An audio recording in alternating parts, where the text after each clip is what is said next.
Welcome to Kimboshi Sumo, and welcome to the January basho and a new year of sumo. We've already talked about all the big stories like Aonishiki's Ozeki debut and Hoshoryu and Onosato's injuries. More on that over at Apple Podcasts or Spotify on the podcast if you're interested. Nick and I even already talked about the return of Asanoyama to Makuuchi, Asahakuryu's dark horse potential, and the lurking behemoth of Fujiryoga and Juryo.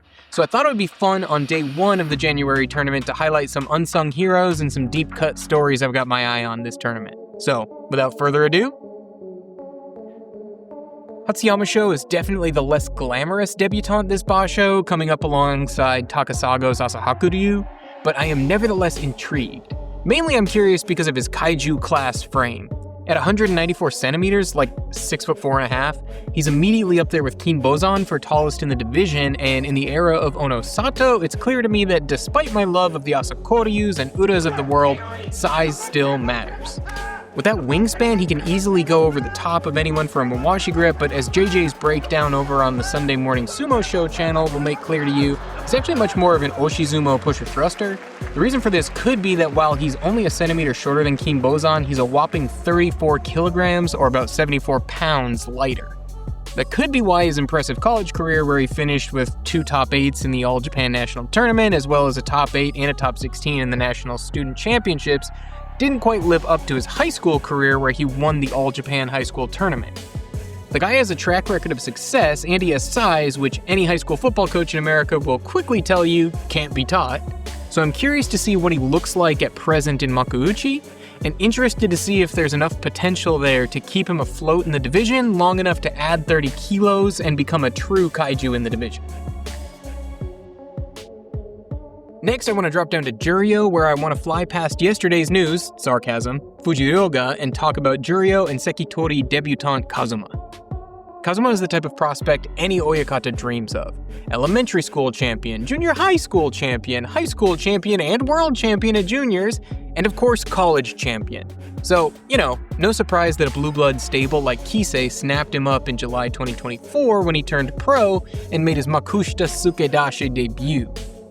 However, his debut was spoiled when after 4 straight wins, he was rushed to the hospital after his 5th match with a knee injury that saw him miss the next 5 basho and drop all the way down to Jonidan. With someone as big as Kazuma, this is always scary, but he came roaring back with a 7-0 Jonidan Yusho, a 6-1 Jonidan finish, then back-to-back 7-0 Yushos in Sandanmei and Makushita to earn a Juryo promotion in speed that his Aonishiki freakish levels. Now, I'm eagerly awaiting to see how he and that knee hold up in his first full 15-day tournament as a Sekitori as he tests his mettle against the likes of Makuuchi's stalwarts, like Shonanoumi, Saranoumi, and rising prospects like Fujiryoga and Kotoeho, but time will tell. And finally, I want to keep an eye on Makushita for the true grinders among us, and 19-year-old Fukuzaki.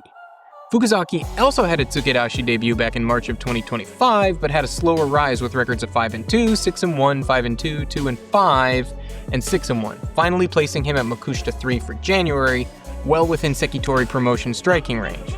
His amateur career is much less glittering than Kazuma's or even Hatsuyama's, but the 19-year-old who turned pro directly out of high school does have the distinction of being the first high school student since Hakuho to reach the top 8 of the All Japan Sumo Championships. And at 185 centimeters and 190 kilos, he's an absolute behemoth who can easily bang bodies with full-grown adults despite his youth. He definitely doesn't seem like a finished product, but both he and his stable are on the rise with both Fujiseiyun and Fujiryoga challenging for Makuuchi this January, so I'm hoping he pushes his way into Sekitori and catches both of them despite much less development time, leaving plenty of room in the career for top division dominance. So, there's plenty to keep an eye on this basho, both in the mainstream and down in the grindy ranks, but for now, hope you enjoyed the basho. Talk to you again soon.